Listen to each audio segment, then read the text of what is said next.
Halo semuanya, selamat datang di channel YouTube Kesehatan Anak FK Unpati.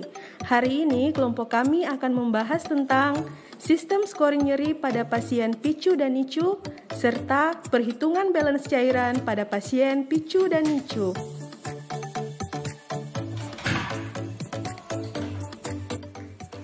Menilai nyeri pada neonatus dan anak kecil membutuhkan penggunaan skala yang sesuai dengan usia. Berikut merupakan beberapa skala yang dapat digunakan untuk mengukur nyeri pada neonatus dan anak kecil. Yang pertama, penilaian nyeri pada neonatus.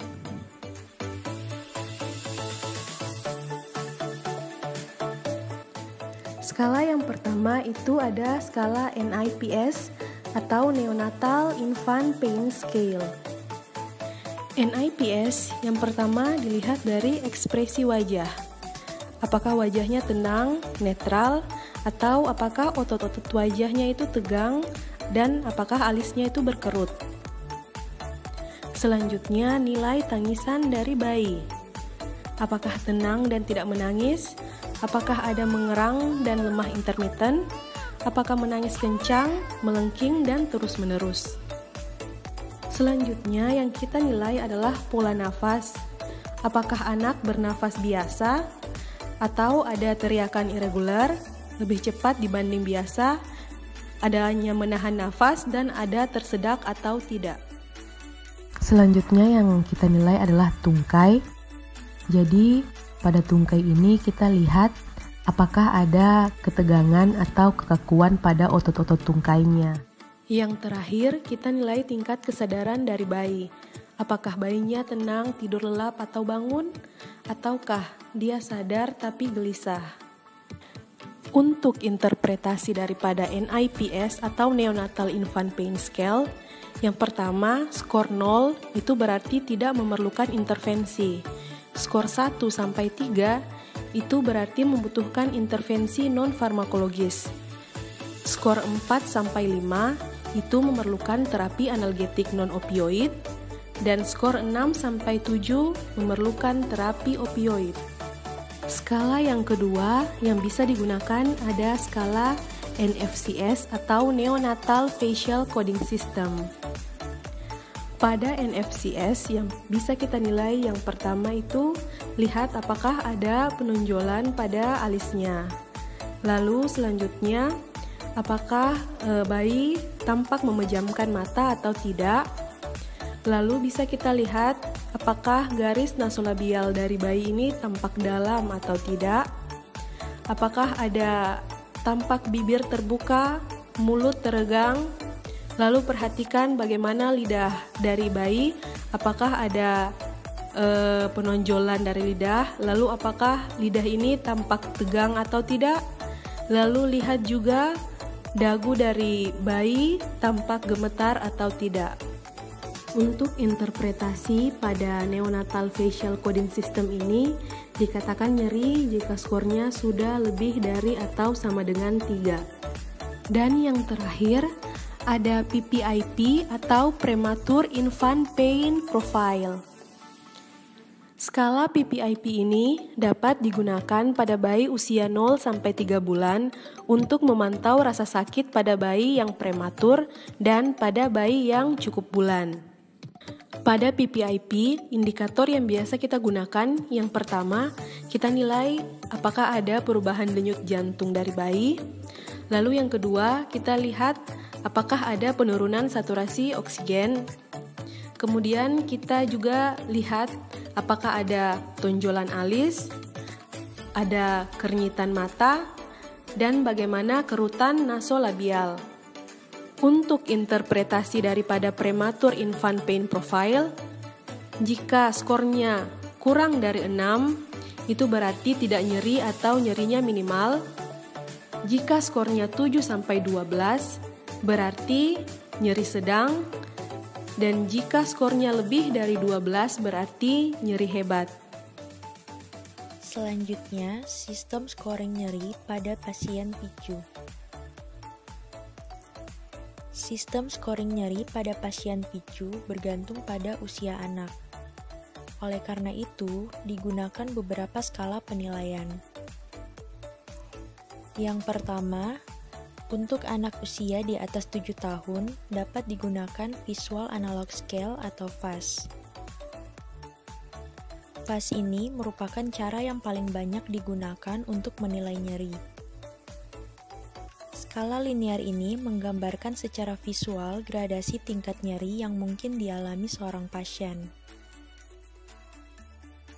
Rentang nyeri diwakili sebagai garis sepanjang 10 cm dengan atau tanpa tanda pada tiap sentimeter.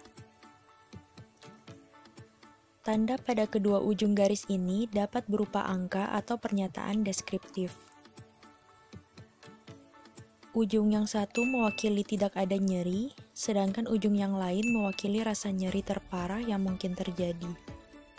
Yang kedua, untuk anak usia 3 sampai dengan 7 tahun dapat digunakan skala Wong-Baker. Skala ini menilai nyeri dengan melihat ekspresi wajah yang sudah dikelompokkan ke dalam beberapa tingkatan rasa nyeri. Yang ketiga, untuk anak usia di bawah 3 tahun atau anak dengan gangguan perkembangan dapat digunakan skala Flag. Skala ini terdiri dari 5 penilaian dengan skor total 0 tidak ada nyeri dan 10 untuk nyeri hebat. 5 hal yang dinilai dalam skala ini adalah face atau ekspresi wajah, legs atau posisi kaki, activity atau aktivitas tubuh, cry atau tangisan, dan conscibility atau tenang atau tidaknya pasien. Yang terakhir, untuk bayi usia kurang dari 6 bulan dapat digunakan skala CRISE. Skala ini menilai skala nyeri dari tangisan, kadar oksigen, tanda-tanda vital, ekspresi wajah, dan kualitas tidur.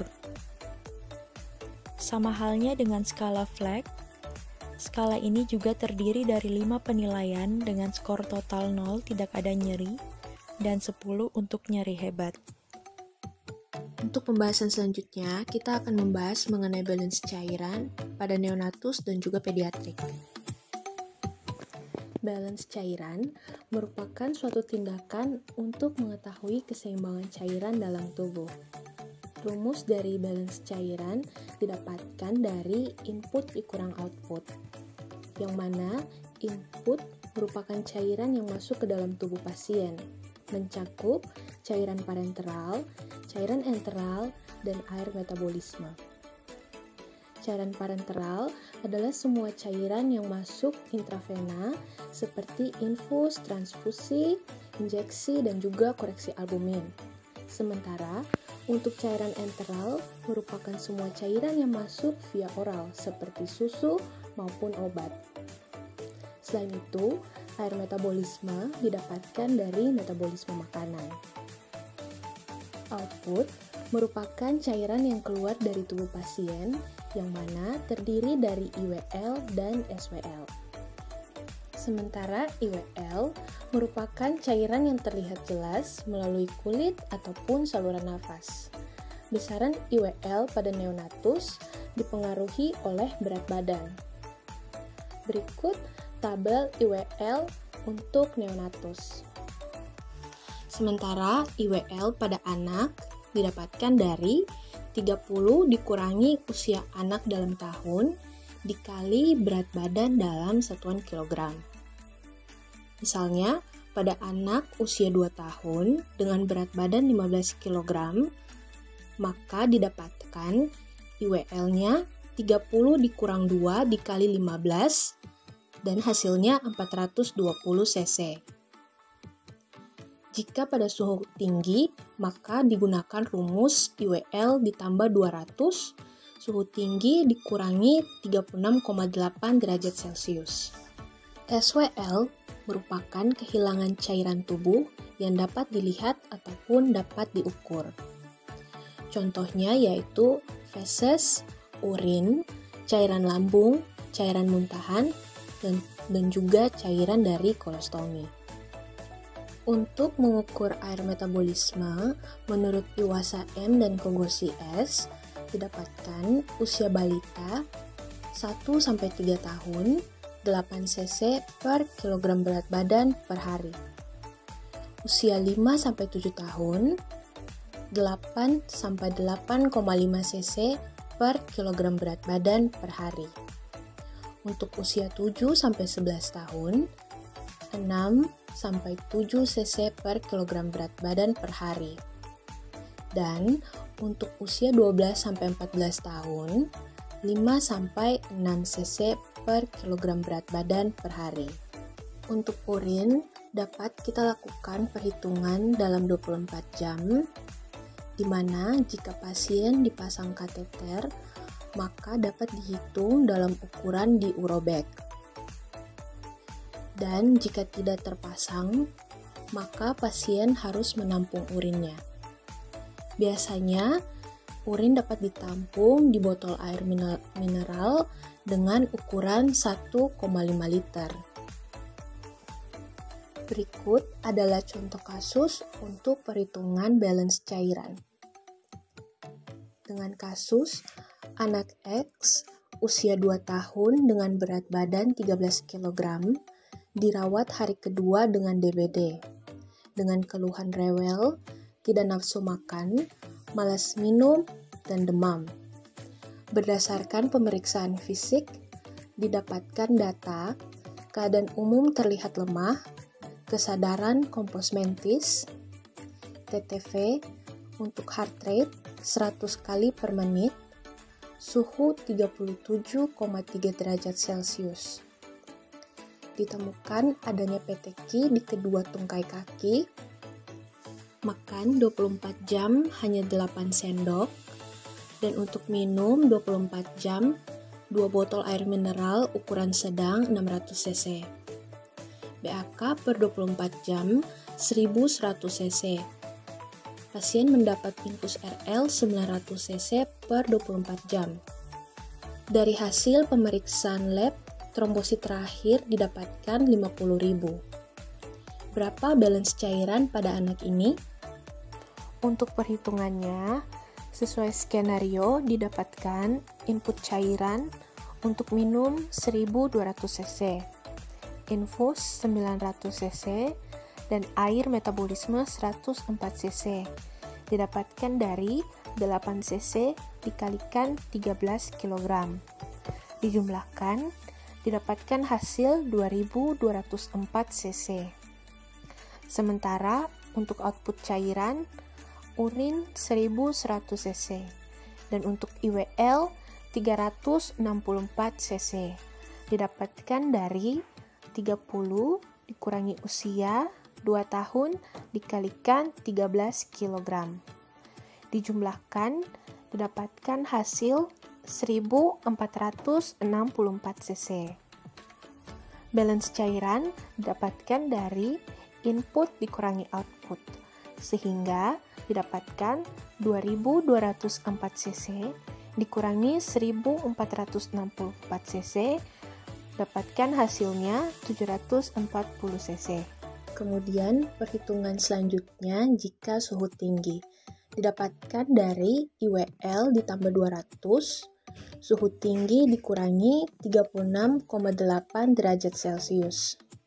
Sehingga hasilnya untuk IWL dari anak X didapatkan 364 tambah 200 dalam kurung 38,9 derajat Celcius dikurangi 36,8 derajat Celcius. Sehingga hasilnya 364 ditambah 200 dikalikan 2,1. 364 ditambah 420 dapatkan hasil 784 cc. Berdasarkan hasil yang tadi, maka kita dapatkan IWL 784 cc, sehingga dijumlahkan dengan 1100 cc didapatkan hasilnya 1884 cc. Untuk balance cairannya, 2204 cc dikurangi 1884 cc, hasilnya 320 cc. Terima kasih telah menyaksikan video kami tentang sistem scoring nyeri dan perhitungan balance cairan pada pasien pediatrik dan neonatal di Intensive Care Unit. Semoga bermanfaat. Sampai jumpa di video-video berikutnya.